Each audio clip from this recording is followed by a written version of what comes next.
하나님 주신 말씀 이사야 1장 15절에서 17절의 말씀입니다. 이사야 1장 15절에서 17절의 말씀입니다. 이사야 1장 15절에서 17절의 말씀입니다. 석절 말씀 한 목소리로 함께 봉독합시다. 너희가 손을 펼 때에 내가 내 눈을 너희에게서 가리고 너희가 많이 기도할지라도 내가 듣지 아니하리니 이는 너희의 손에 피가 가득함이라. 너희는 스스로 씻으며 스스로 깨끗하게 하여 내 목전에서 너희 악한 행실을 버리며 행악을 그치고 선행을 배우며 정의를 고하며 학대받는 자를 도와주며 고아를 위하여 신원하며 과부를 위하여 변호하라 하셨느니라. 아멘. 오늘도 주님과 함께 하루를 시작하시는 우리 모든 성도님들, 하나님께서 하늘의 크신 은혜와 평화 가득 부어주시길 주님의 이름으로 간절히 기원합니다. 오늘 본문의 말씀 통해서 기도하는 손으로, 이런 제목으로 함께 은혜의 말씀 나누도록 하겠습니다. 우리 이사야 이 선지서는 시대가 크게 세 시대를 다루고 있습니다.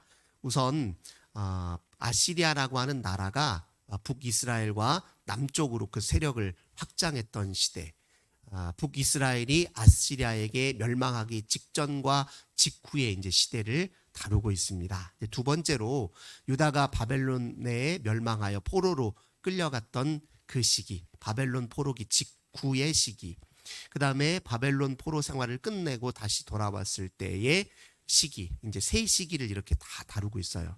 사실 긴 세월인데, 그래서 이사야라고 하는 선지자가 이제 이름은 같지만 같은 이름으로 이제 세 명의 선지자가 활동한 내용을 이제 기록하고 있다라고 보통 성서학자들이 그렇게 이야기합니다. 이제 대체로 초반 1장부터 40장까지는 첫 번째 시기, 즉 북이스라엘이 아수르에게 멸망당한 직전과 직후의 시기에 예루살렘에서 활동했던 이사야, 이 이사야의 예언 활동을 주로 다루고 있습니다.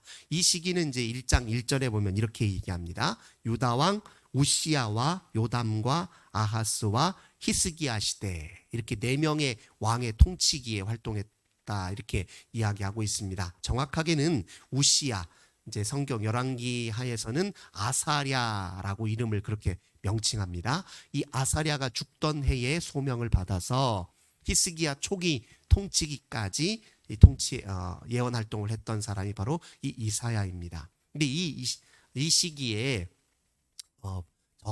아시리아란 나라가 북쪽 이스라엘을 넘보고 남쪽 유다까지 계속 밑으로 세력을 떨치다 주전 722년에 북이스라엘을 완전히 멸망시키거든요.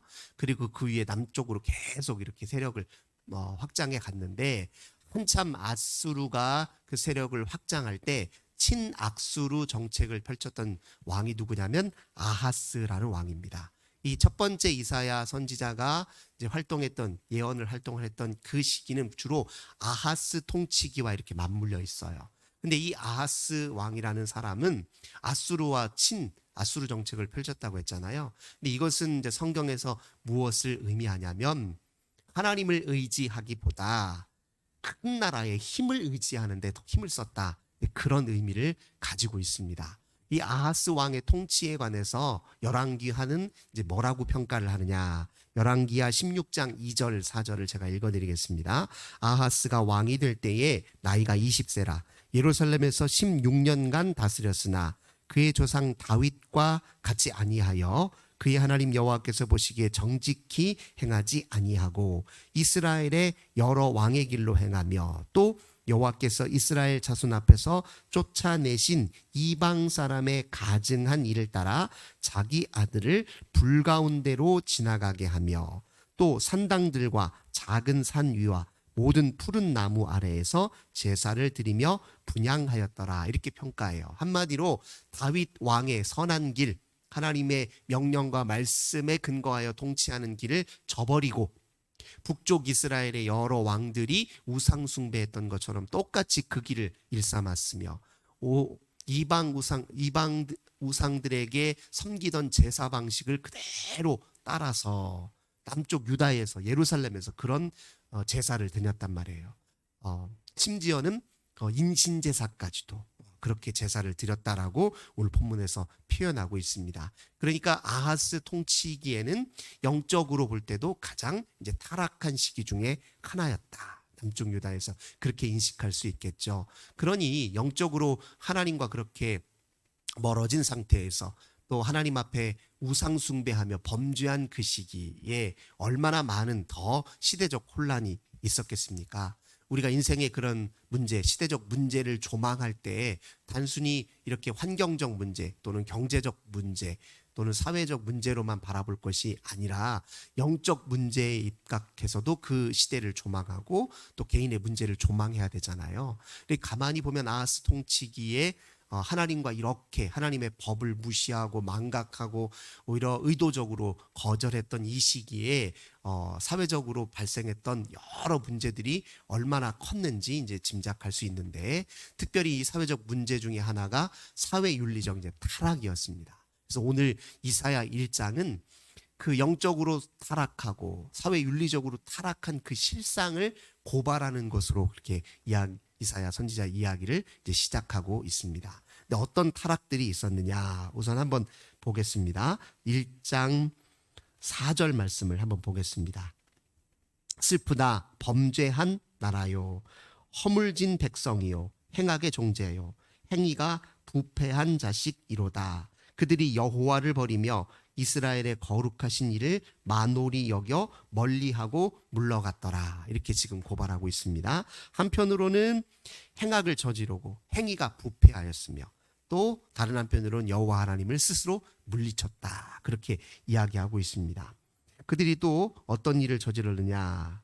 예를 들면 9절에 보니까 소돔과 고모라에까지 비유할 정도예요. 만군의 여호와께서 우리를 위하여 생존자를 조금 남겨두지 아니하셨다면 우리가 소돔 같고 고모라 같았으리라.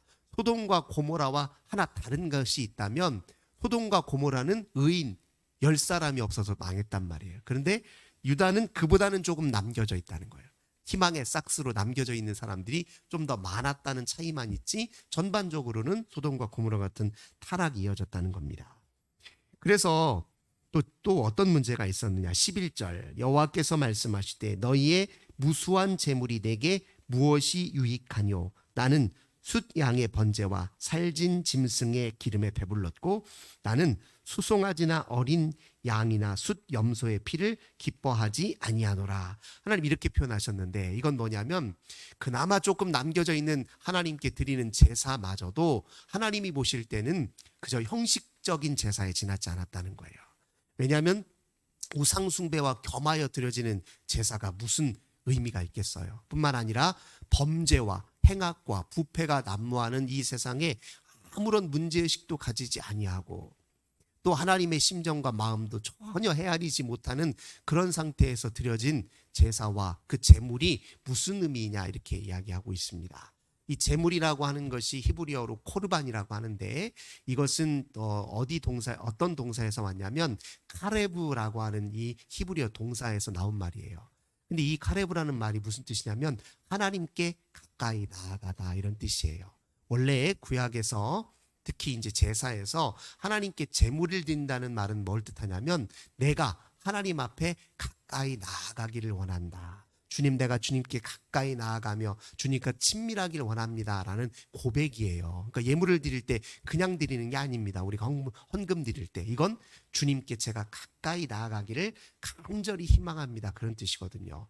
저희는 비록 부패하고 속되고 때로 부정한 존재들이지만 그러나 하나님 저희를 불쌍히 여겨주셔서 저희들 주님 편에 가까이 나아가기 원합니다. 그리고 제물을 드리는데 제물만 드릴 뿐 그 마음은 전혀 가까이 하고 싶은 마음이 없어요. 하나님 앞에 거룩하고 온전한 삶을 살기를 바라는 마음도 하나 없고 내가 하나님 앞에 어찌 살고 있는지에 대한 성찰이나 문제의식도 하나 없는 채로 형식적으로만 드려지는 제물. 근데 사실 그 제물을 드리면서 이런 생각은 갖고 있겠죠. 드린 만큼 하나님이 나한테 많이 돌려주시겠지. 열을 드리면 하나님이 천을 내게 허락해 주시겠지. 이런 욕심은 갖고 드릴지 모르겠어요. 하지만 정작 하나님을 가까이 하고 싶습니다라고 하는 진정한 의미의 신앙 고백은 없었단 말이에요. 그러니까 하나님이 안 받으시겠다 이렇게까지 이야기를 하시는 겁니다. 12절에 또 이런 표현을 쓰셨어요. 너희가 내 앞에 보이러 오니 이것을 누가 너희에게 요구하였느냐? 내 마당만 밟을 뿐이니라. 이게 무슨 말이에요? 재물을 드리면서, 정작 재물은 드리면서 내 가까이 다가올 생각은 안 하고 멀찍이 떨어져서 마당만 밟고 있을 뿐이다. 성전으로 얘기하자면 성전 문지방 언저리에서 왔다 갔다만 할 뿐이다. 안으로 들어오는 것 아니고 나를 가까이 하는 것 아니다. 그렇게 이야기하고 있는 것 똑같은 것이죠. 그러니까 13절 헛된 재물 더 이상 가져오지 말라라고까지 얘기합니다. 나한테 분향을 바치는 것 그 내가 가증히 여긴다. 13절 월삭과 안식일과 대회로 모이는 것도 그러하니 성회와 아울러 악을 행하는 것을 내가 견디지 못하겠다. 이렇게 얘기해요. 너희 나한테 제사는 형식적으로 드리지만 정작 내가 중요한지 하나도 모르겠다. 너희들 삶을 사는 모습을 보니까 나는 안중에도 없고 너희 식대로 사는 데만 바쁘던데 너희가 내 마음 제대로, 나를 제대로 마음에 품지도 않고서 무슨 이런 형식적인 제사를 드리는데 힘과 에너지를 쓰고 있느냐. 이게 지금 하나님께서 문제 여기시는 것이죠. 뿐만 아닙니다. 기도에도 또 하나님이 문제 제기를 하십니다. 오늘 우리가 읽었던 본문이죠. 너희가 손을 펼 때에 내가 내 눈을 너희에게서 가리겠다. 얼마나 무서운 말이에요. 기도하려고 손을 폈는데 하나님이 눈을 가려버리시겠대요. 안 들으시겠다는 뜻이에요. 네가 무슨 말을 하든. 근데 그 이후로 뭘 밝히시냐? 너희가 많이 기도할지라도 내가 듣지 아니하리니 이는 너희의 손에 피가 가득함이라. 무슨 말이에요? 기도하는 손으로 너희들이 하는 일을 보니까, 그 손으로 너희가 하는 일을 보니까 전부 악한 일이더라. 그 손으로 사람을 괴롭히고 그 손으로 남의 마음에 상처를 주고 그 손으로 하는 일이 자기 욕심만 채우는 일이고 그 손으로 하는 일이 남을 꺾어 짓누르는 일이고 그 손으로 하는 일이 내가 원하는 일은 하나도 없더라. 그러니 너희들이 하는 기도 손 내가 듣지도 않을 것이고 눈을 가려버리겠다. 얼마나 무서운 말입니까? 그러면서 하나님이 덧붙여 하는 말이 기도하는 손에 어울리는 게 무엇이겠느냐 이런 말씀을 하시는 거예요. 기도하는 사람은 그 기도하는 손으로 해야 될 일이 있다는 거예요. 그 손에 어울리는 일은 따로 있다는 겁니다. 16절 스스로 씻으며 깨끗하게 하며 악한 행실을 버리고 17절 선행을 배우며 정의를 구하며 학대받는 자를 도와주며 고아를 신원하며 과부를 위하여 변론하라 하셨느니라. 한마디로 기도하는 손에 어울리는 일은 무엇이에요? 구제하는 일이죠. 돕는 일입니다. 사랑하는 일이에요. 선을 베풀고 행하는 일이랍니다. 이게 기도하는 손과 딱 어울리는 손이라는 거예요. 어떻게 보면요, 손을 모아 기도하는 만큼 우리의 행실이 깨끗해진다라고 이야기할 수도 있지만 동시에 행실을 깨끗해야 기도하는 손에 힘을 받는다 이런 의미기도 해요.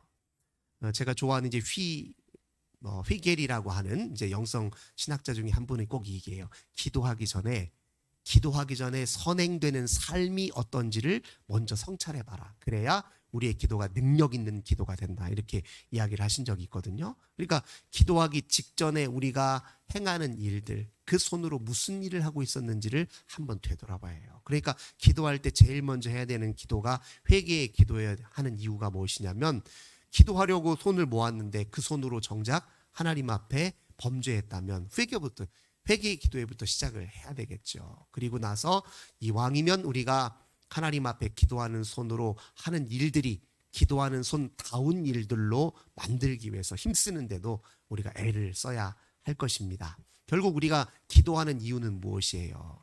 기도하는 그 순간에만 은혜 받으려고 하는 게 아니라 기도 이후에 우리의 모든 삶에서 하나님과 동행하려고 기도하는 거잖아요. 그러니까 기도가 잘 된 사람, 기도가 깊이 있게 되는 사람은요, 그날 하루의 삶을 보면 알아요.